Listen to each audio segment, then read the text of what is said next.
Apple quietly ships something that completely changes what iOS apps can do. And if you blinked, you missed it.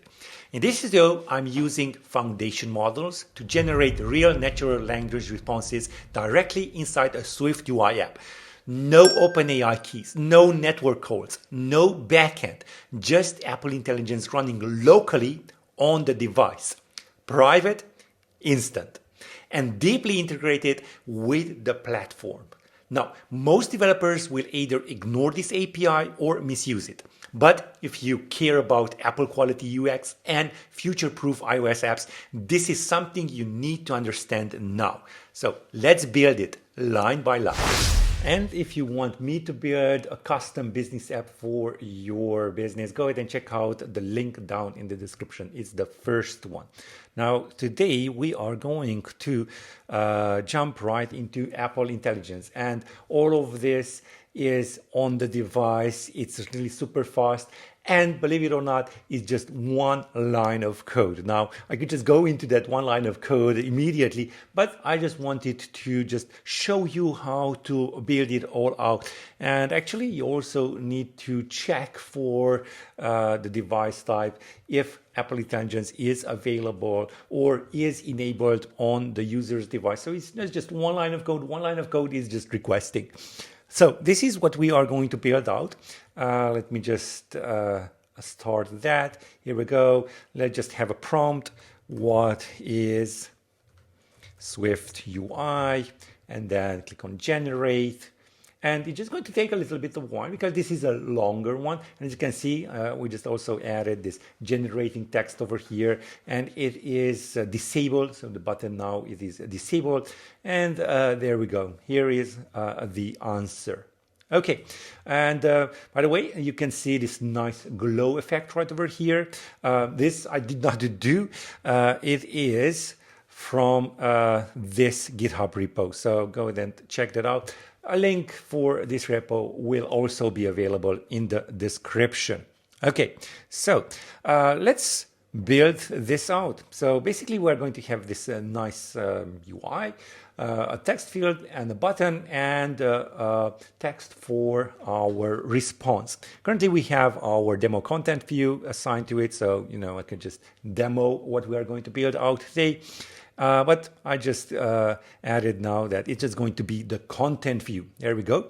We can just expand on this and let's build it out. First of all, we need to import some stuff. Import intelligence glow. This is the glow that I was talking about just a second earlier.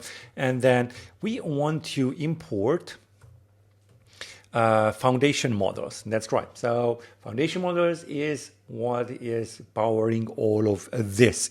Okay, next up, the text is okay for now. We're going to build that UI out in just a second. But let's just talk about the state variables. So there are going to be a few state variables, and we're going to add them right now. State, private, var. And first of all, we need a prompt. That's string empty one. Let's duplicate this with Command D, and then we're going to have a result. And then we want to check if we are generating or not. As you saw on more complex questions, it takes a little while. So we want the user to know that it's doing its thing, it's generating. So not is loading, but is generating. There we go. And then finally, we want to make sure that if there are any errors, so maybe Apple Intelligence is not enabled, maybe it's not available for that current device, we want to make sure that's also presented to the user in a nice way. So I'm just going to have a state variable, state private var, and availability, and it's not availability, but availability reason. There we go. And it's not a Boolean, it is a string, and it's an optional one because, we are assuming that everything is okay. Most businesses don't need more tools. They need customers to come back. That's what I build. I create custom iOS apps that turn one-time buyers into repeat customers through loyalty, reminders, and simple automated follow-ups. No templates, no long timelines, just a clear production-ready app built directly with you, the business owner. If you want an app that actually drives revenue, book a pirate call. The link is down in the description. Finally, when we're going to get, let's say it's not enabled, Apple Intelligence is not enabled on the user device, we are going to ask the user to enable it. They need to go to the settings app and enable it. And once they come back, we also need to know that, okay, we should check again if it's enabled. So we need to know when the app is active, and we can do that by the scene phase environment. So let's just add that also over here. So environment, and then that is the scene phase, private var, scene phase. Okay, we need to remove that part. And that's it for our variables. Now we want to talk about the view. Let me just have a little bit more space over here. So either we do have available Apple Intelligence on the device, and it is enabled, or we don't. We have issues. So we need to check for that first. And also we need to have these two states. So we're going to have a group, and inside the group we are going to have an if statement. So if that availability reason exists, so if let availability reason else. So if we have an availability reason, that means that we run into some issues. So we're going to have a content unavailable view. Let me just go down over here. I'm going to use the one with the label, description, and action. So let's use option and return, and hit return again. So for the label, let's just have an image, system named, and I believe it's apple.intelligence. Let me just intelligence. Yes. If I did not type that out correctly, I'm just going to copy it out. So that's our system named image. We're going to make it a large title. So font.large title. And also we are going to make this bold. Let's just have dot bold over there. And yeah, let's just have, let's see. Well, actually on the bold one, not over here. Let's just have the bold on the title itself. So we're going to have a text, and let's just have the text of Foundation Models. Well, not currently unavailable. The reason, I'm going to add the reason in the description. So that will be bold. Let's just have that as bold. And on the description, just simple availability reason. And then I'm going to have a button on retrying. You know, when you are enabling Apple Intelligence on the settings app, it's just going to come back. You know, we're going to come back to the app, and it might not be downloaded and installed yet properly. So we want to also have a retry button. So let's have a retry with the title of a retry, and then the action. I'm going to add that in just a second. And then a button style of bordered, come on, bordered prominent. There we go. Okay, so let's just create that function, func, check if foundation models is available. Okay, and we can just add it right over here. So check if foundation models is available. Okay, we're going to add these later on. Go ahead and check out the last part of the video. For now, let's just build out our UI. This is our content unavailable view if there is any availability reason. Otherwise, we are going to have actually a scroll view. So a scroll view, and we're going to have Apple Intelligence. That's right over here. And then we are going to have a button, foreground style, foreground style, and that is a reversed background. Now the reversed background I already added right over here. It's basically making sure that on any appearance it's dark, and then on a dark appearance it's light. So you can just choose it right over here, because if it were just light and dark mode, it's just black and white. I don't really like that, so that's why I have it right over here. Okay, so foreground color, foreground style, sorry, reverse background, and then let's add also a padding, a simple padding, and then we are going to add the actual glow intelligence overlay in, and I'm just going to add a circle. There we go. Okay, and then let's add also padding so that glow has a little bit of space, so it's not going to be cut off. I found that 24 is really nice for that. After the image, we want to add in our text field. So text field. It's just going to be with the title and text, so prompt, and we're going to bind it to the prompt. Okay, let's just also have a text field style of rounded border. And finally, we want to add our button. I really like the one with the action and label. And let's just have here a new function called generate. There we go. And we are going to have that as the action, so generate. And then the label.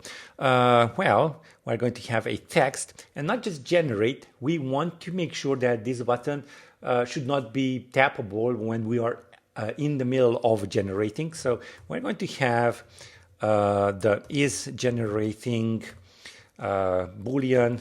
Is it true? Then it's generating, otherwise generate. And let's make this bold. And also I want to make it all the way to the size, so I'm going to add a frame max width. Yeah, there it was, max width of infinity. And yeah, let's just also have a button style of bordered prominent, and a button border shape of rounded rectangle. That default one is just perfectly fine. Now, when we are generating, we want to disable this button. So we are going to say disabled. And then not when the prompt is empty, that's also okay. But we want, indeed, we do want to have it when the prompt is empty first. And also whether we are, is generating is set to true. So two cases right over there. And finally, after the button, we are going to have the text of the result. Oh, not over there, but over here. The result. Now, we don't need to do anything right over here. It's just going to spit it out as it should. Okay, so first things first, let's check if foundation model is available. Let me just change that also on the retry button. Okay, this check if foundation model is available should, as I already told you, be triggered when the app is active. So we are going to add this onto the scroll, actually on the group. Why not on the group? We're going to add a padding first. There we go. And then dot on change of scene face. We don't care about the old value, but if the new value is equals to active, there we go, then we're going to trigger check if foundation models is available. Okay, so check if foundation models is available. We want to switch through, so first of all, switch through our system language model dot default dot availability. As you can see, we also have is available, so that's a two boolean of true and false, but we don't actually have with that Boolean value why it's not available. And most probably you want to show that to the user. So in this particular case, we are going to check the availability. In other parts of your app, you might want to just default to is available. So availability, and let's just have those two parentheses. So first case, with is available. Then we are going to say, what was the name? Availability reason. So availability reason equals, in our case, it's nil, because then we're just going to simply show the scroll view. We're going to have three cases on the unavailable. So unavailable dot, and then Apple Intelligence not enabled. That's our first one. So then availability reason equals, let's see if AI is going to help us out. Please enable Apple Intelligence or blah, blah, blah. And then case dot unavailable. Let's take a letter of the second one. Model is not model not ready. That is the case that I was talking about. It's still maybe downloading, setting it up. So we just go availability reason equals waiting for the foundation models to load. That's okay. And then case dot unavailable finally when the device is not eligible. Let's just go a little bit up, and then availability reason and foundation models are not available on this device. Now, this does not include all of the maybe future added cases. So we are going to also add a case of dot unavailable and the let unknown, and then we are going to use that. So availability reason equals, and then there we go. An unknown reason prevented the foundation models from loading. Okay. And basically that's it. Now, if we have an availability reason, it will be shown. I'm just going to add, instead of nil, I'm just going to have this nil over here. So we can actually see that content unavailable view, because in the simulator, I'm just going to run it right now. We actually do have Apple Intelligence available. Okay, let's just see it, and we should just see that content unavailable view with the nil value. This is how it's going to look like, and you can just tap on retry. Just still going to return nil because it's available. But if I just go back over here and remove the quotes, and when it is available, it's going to be, that string is going to be set to nil. Then we're going to be presented with that scroll view, just like that. Okay, and we can just add a prompt right over here. We're going to do that in just a second. Let's just go ahead and create our generate function. So this is where it all comes together. This is the one-liner that I was talking about. But this can, first of all, it can produce some errors, and also it needs a wait. So let's create a task and a do catch statement first. Do catch. For now, I'm just going to print out the errors, localized description. Go ahead and show an alert for the user in your case. First of all, when we are generating, we want to set that Boolean of is generating to true. And then if we have error, we're going to set is generating set to false. And also after we generate it, we want to have is generating set to false.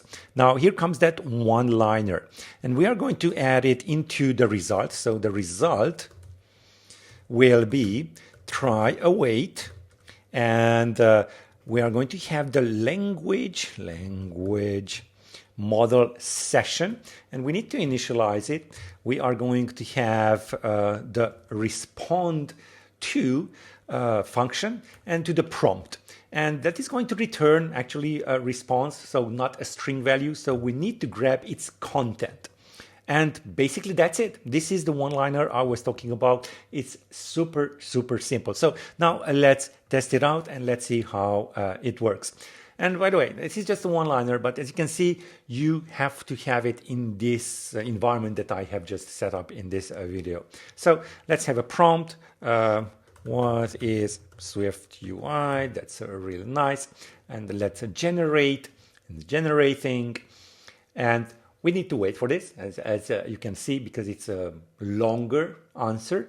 But, we just disabled the button for that. And there we go. And as you can see, you are going to get different answers. The answers are not going to be exactly the same, but that's what language models do. And if you do like these types of tutorials and you do want me to actually build out an app for your business, go ahead and check out the first link in the description.